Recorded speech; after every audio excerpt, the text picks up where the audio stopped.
All right, everybody, welcome back to the channel. This week, we're going to take a look at the 818 Bio by ICA. Let's get to it.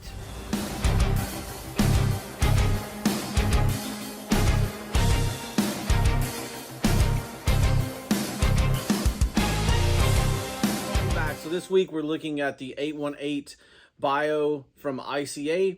And let's talk a little bit about bio coatings, what they are. So a bio coating is anything that uses any type of coating that uses recyclable material, whether it be the resin or any other properties that are in the coating. Now, what you're going to see is companies vary on what the percentage is to equate it to bio. So right now in Europe, in order for something to be considered bio, it has to be 70% or more from a new renewable resource in order for it to be bio. There are some coatings that are 90%, 80%, 75%. They're kind of all over the map. Now, also, really, bio is not really new, so to speak. Bio coatings have been used in print and other businesses, but it's kind of new to the wood coating industry. And so the whole idea is basically to reduce carbon footprint and VOCs. And I think right now there's kind of a race in Europe right now to see who's the first one that can come up with a completely zero VOC water-based product that is going to perform like one that is more petroleum-based. So with all that being said, let's talk about the 818 from ICA. A couple of things that I really like about this coating is the hand and feel. ICA has they use very unique waxes. It kind of has its own feel, kind of unlike a lot of the other manufacturers. So one thing I would say is just the smoothness and the waxy feel of it is amazing. I have been impressed that with also with low sheens, sometimes when you get into 10 sheen and below, it has a chalky feel to it. And this product feels the same all the way down to a 10 sheen as it is up to a 30 sheen or a higher gloss. Now, we're going to get into the durability. You can catalyze this product, and I'm going to talk about that a little bit later on my opinion on catalyzing this product, but you can catalyze it with their 500. And then I want to run a test catalyzing it with the 502 to see if that makes a difference. Another thing that I really like about this coating is the sprayability. It sprays unbelievably nice. Vertically, it sprays pretty good, but one thing I will say is that this coating, you have to have everything perfect. It's a very tight wrapping product, doesn't have a lot of puffiness or build to it.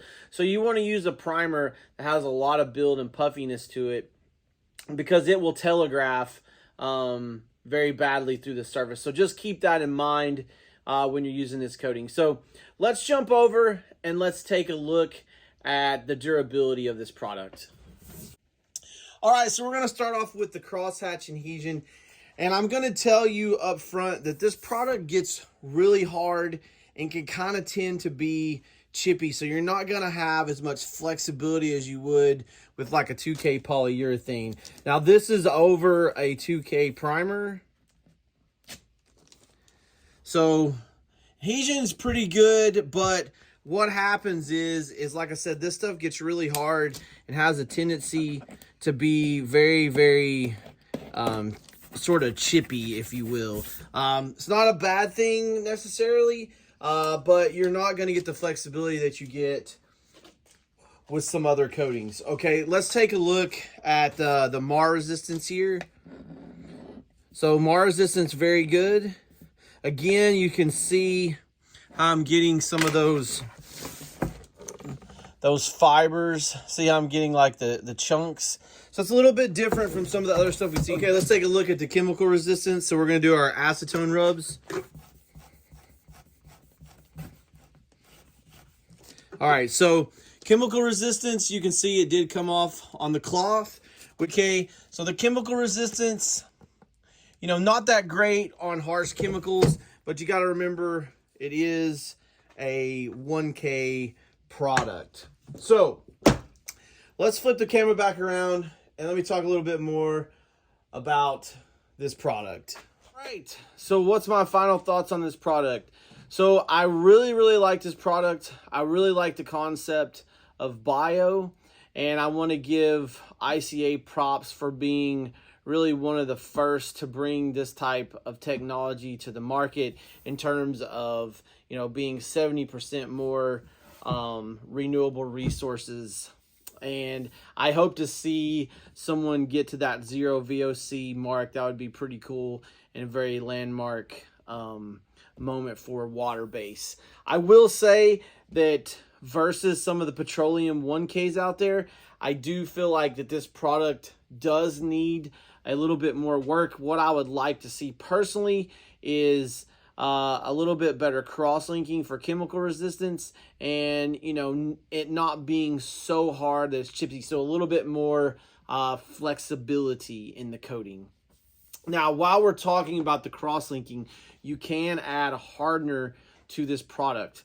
However, my issue is with adding the hardener to this product is that I don't feel like you get a true benefit of a true 2K or something that really has a lot of reactive groups in it. You get a very mild reaction with this coating. So you might take your chemical resistance from a 2 to a 3, or you might take your scratch and mar to a 4 to a 5. So in my opinion, the cost benefit is not there to actually catalyze this product based on the cost that's already there.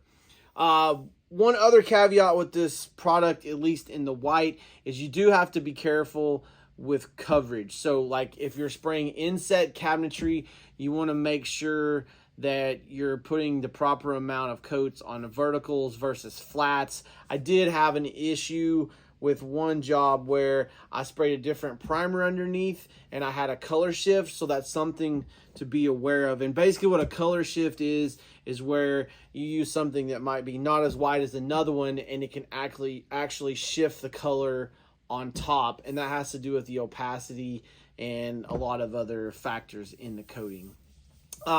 Also, the dark colors, the 842, which is basically the brother or sister to this coating, I'm not a fan of just straight tinted clears. It is a very nice coating. It shoots very well, but it has a lot of the issues that the other just tinting clears have, you know, coverage, all those sorts of things.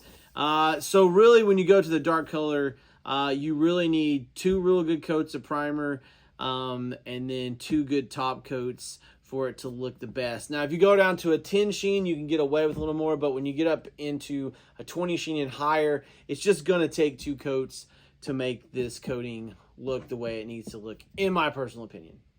So anyway, with all that said, we've used this coating a ton. Right now we're spraying 2 giant houses with the bio.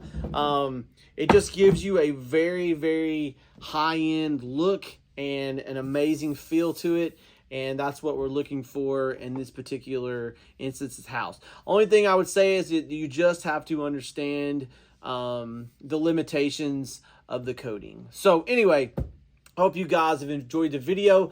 Like and subscribe, and remember guys, test don't guess. We'll catch you next week.